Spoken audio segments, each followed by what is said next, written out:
नमस्कार, मैं प्रियंका। आप देख रहे हैं 4 PM। दावा तो किया गया कि अगर युद्ध विराम नहीं हुआ तो अमेरिका ईरान को जलाकर खाक कर देगा। डोनाल्ड ट्रंप ने खुद बयान जारी करते हुए कहा कि सीज फायर खत्म होते ही सबसे खतरनाक जंग शुरू होने वाली है। तो फिर आखिर क्यों अचानक से सीज फायर हो गया और पेंटागन की रिपोर्ट में ऐसा क्या लिखा है जिसके आगे डोनाल्ड ट्रंप सीज फायर करने के लिए मजबूर हो गए? आपको पेंटागन की हिला देने वाली रिपोर्ट दिखाएंगे, लेकिन खबर में सबसे पहले शुरुआत ईरान की ऐतिहासिक जीत से करते हैं। आपको बता दें, तस्वीरें निकलकर सामने आई हैं। ये तस्वीरें सोशल मीडिया पर वायरल है। इन तस्वीरों में आप देख सकते हैं कि किस तरीके से पब्लिक सड़कों पर उतरी है। एक तरफ पब्लिक का हुजूम सड़कों पर जश्न मना रहा है, वहीं दूसरी तरफ ईरान की सबसे घातक और खतरनाक मिसाइल खुर्रम शहर 4 को पब्लिक के बीचों बीच से गुजारा गया है।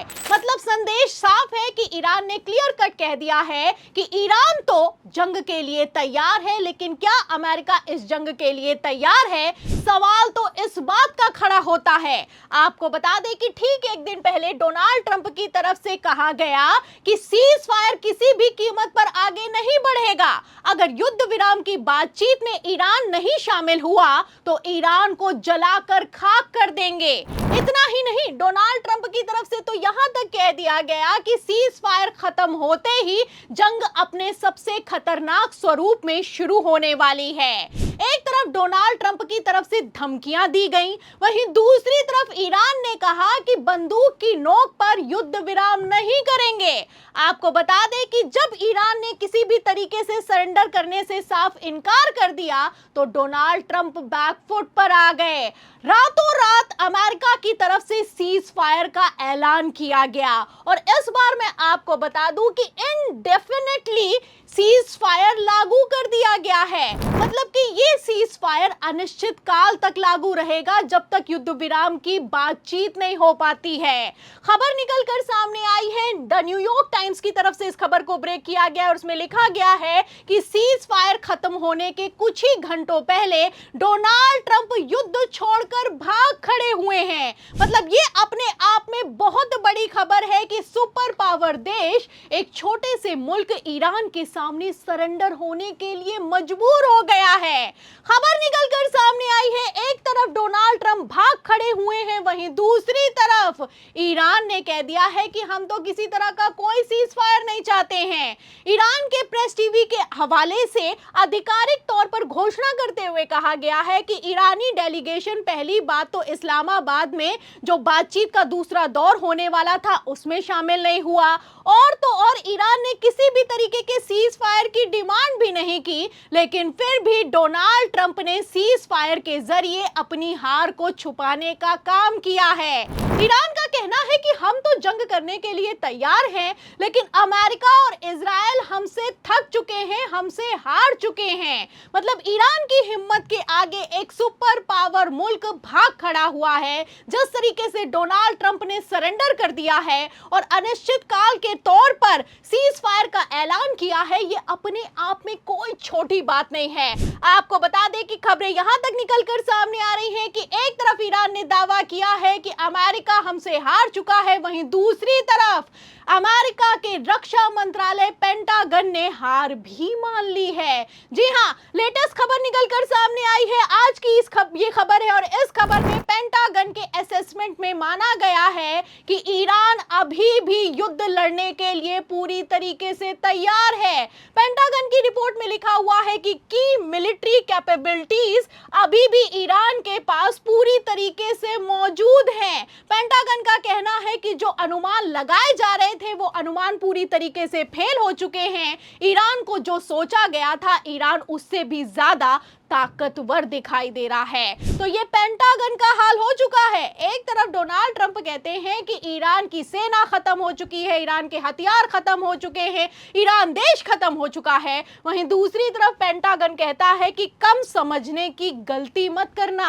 आपको बता दें, जो रिपोर्ट निकलकर सामने आई है, इस रिपोर्ट में साफ लिखा हुआ है कि डोनाल्ड ट्रंप एक तरीके से मजबूर हो गए हैं ईरान के सामने सरेंडर करने के लिए। इस रिपोर्ट में लिखा हुआ है कि अगर फिर से अटैक होता ईरान पर तो जो एक्सकेलेशन रिस्क है वो और भी ज्यादा बढ़ जाता, क्योंकि चाइना भी इस जंग में शामिल हो जाता। और चाइना तो वैसे भी किस तरीके से ईरान को हथियार सप्लाई कर रहा है और ईरान को बम बनाने के केमिकल सप्लाई कर रहा है, ये किसी से छुपा हुआ नहीं है। दूसरा पॉइंट आप देख सकते हैं कि इसमें लिखा हुआ है कि डोमेस्टिक प्रेशर बढ़ रहा है। डोनाल्ड ट्रंप के खिलाफ जिस तरीके से अमेरिका में आंदोलन किए जा रहे हैं, अमेरिकी संसद में डोनाल्ड ट्रंप की पावर को खत्म करने के खिलाफ प्रस्ताव लाया जा रहा है, इससे डोमेस्टिक प्रेशर भी बढ़ रहा है।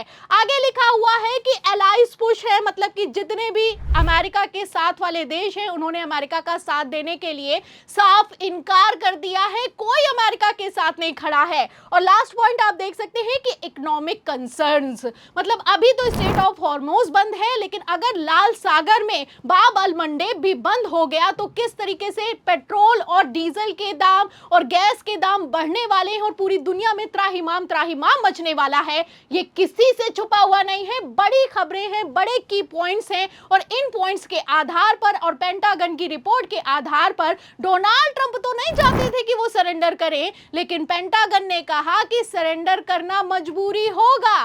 फिलहाल जैसी खबरें निकलकर सामने आई हैं उसके बाद से ईरान और भी ज्यादा खुलकर सामने आ गया है। एक तरफ ईरान में जश्न का माहौल है, वहीं दूसरी तरफ ईरान ने कह दिया है कि जो डोनाल्ड ट्रंप की तरफ से सीज फायर का ऐलान किया गया है इसके कोई मायने नहीं है। अल जजीरा की रिपोर्ट है, खबर में आप देख सकते हैं, इसमें लिखा हुआ है कि ceasefire extension by Trump means nothing says Iranian official. तो आप देख सकते हैं कि एक तरफ तो डोनाल्ड ट्रंप ने सीज फायर किया, वहीं दूसरी तरफ ईरान ने उस सीज फायर को भी फाड़ कर फेंक दिया है। ईरान का कहना है कि जब सीज फायर के बावजूद अमेरिका ने स्टेट ऑफ हॉर्मुज पर नाकेबंदी लागू कर रखी है और ईरानी जहाजों पर कब्जा किया जा रहा है, तो ऐसे सीज फायर का मतलब क्या बनता है। आपको बता दें कि अल मायादीन जो कि इंटरनेशनल मीडिया है उसकी तरफ से बड़ी खबर को रिपोर्ट किया गया है और साफ साफ कह दिया गया है कि जिस तरीके से अमेरिकी धमकियों के बावजूद ईरान पर पीछे हटने के लिए तैयार नहीं है, ऐसे हालातों में इतना तो साफ हो चुका है कि ईरान कोई बड़ा सरप्राइज प्लान कर रहा है। मतलब ईरान कुछ तो ऐसा करने वाला है जिसके चलते सुपर पावर देश अमेरिका भी अचानक से सीज फायर करके भाग खड़ा हुआ है। जाहिर सी बात है कि ईरान के पास कुछ तो ऐसा मौजूद है जिसकी ठसक के चलते ईरान ना सरेंडर हुआ है और ईरान ना ही युद्ध विराम की बातचीत में शामिल हुआ है। मतलब डोनाल्ड ट्रंप कहते रह गए कि हमारा डेलीगेशन निकल रहा है, हमारा डेलीगेशन पहुंच रहा है और इस डेलीगेशन में बातचीत में अगर डील हो गई तो डोनाल्ड ट्रंप खुद सिग्नेचर करने के लिए पाकिस्तान जाएंगे। तरह तरह की खबरें निकलकर सामने आई, लेकिन ईरानी डेलीगेशन ईरान से नहीं निकला तो नहीं निकला।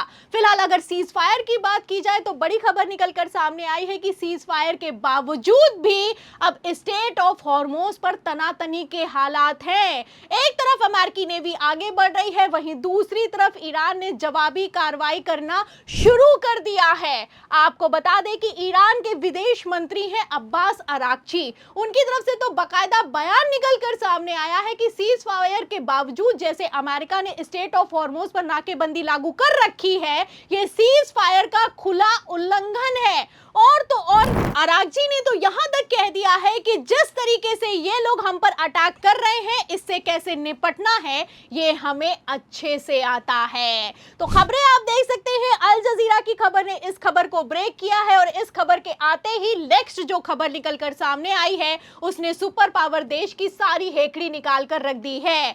आपको बता दें कि प्रेस टीवी के हवाले से आधिकारिक तौर पर ऐलान करते हुए कह दिया गया है, ईरानी प्रवक्ता ने क्लियर कट कह दिया है कि अब अमेरिका इंडिकेशन दे रहा है कि वो अपनी नाकेबंदी स्टेट ऑफ हॉर्मुज से हटाने वाला है। तो ये अपने आप में बहुत बड़ा सरेंडर है। पहले डोनाल्ड ट्रंप का कहना था कि नाकेबंदी तो तभी हटेगी जब युद्ध विराम की बातचीत की डील पर ईरान साइन कर देगा। अब जब ईरान उस बातचीत में शामिल नहीं हुआ तो अचानक से सीज फायर कर दिया गया है और सीज फायर के बीचों बीच जैसे अमेरिका बैकफुट पर आया है और ब्लॉकेट हटाने के लिए तैयार हो गया है, ऐसे हालातों में आप समझ सकते हैं कि कुछ तो ऐसा है जो कि अमेरिका को पीछे हटने के लिए मजबूर कर रहा है। आपको बता दें कि आलम तो यह हो चुका है कि डोनाल्ड ट्रंप के लिए व्हाइट हाउस की तरफ से आधिकारिक ट्विटर हैंडल से एक फोटो पोस्ट की गई है जिसमें लिखा हुआ है कि ट्रस्ट इन ट्रंप। फिलहाल ये आदमी कितना विश्वास के लायक है अब ये पूरी दुनिया को पता चल चुका है। जाहिर सी बात है कि ईरान तो अब अमेरिका के आगे झुकेगा नहीं। बातचीत की टेबल पर भी ईरान अब और भी ज्यादा मजबूत हो गया है। ऐसे हालातों में ईरान जब अपना यूरेनियम अमेरिका को हैंडओवर नहीं करेगा तो अमेरिका का क्या होगा? और क्या डोनाल्ड ट्रंप अब आधिकारिक तौर पर ईरान के सामने हार मानने के लिए मजबूर हो जाएंगे? इन सभी सवालों के जवाब पर, इस पूरी रिपोर्ट पर, ईरान की ऐतिहासिक जीत पर और सुपर पावर देश के सरेंडर पर जो भी आपकी राय है हमें कमेंट बॉक्स में जरूर लिखें। वीडियो को ज्यादा से ज्यादा शेयर करें, हमारे चैनल को लाइक करें, सब्सक्राइब करें, ज्वाइन करें। फिर मिलती हूँ अगली खबर के साथ, तब तक के लिए धन्यवाद।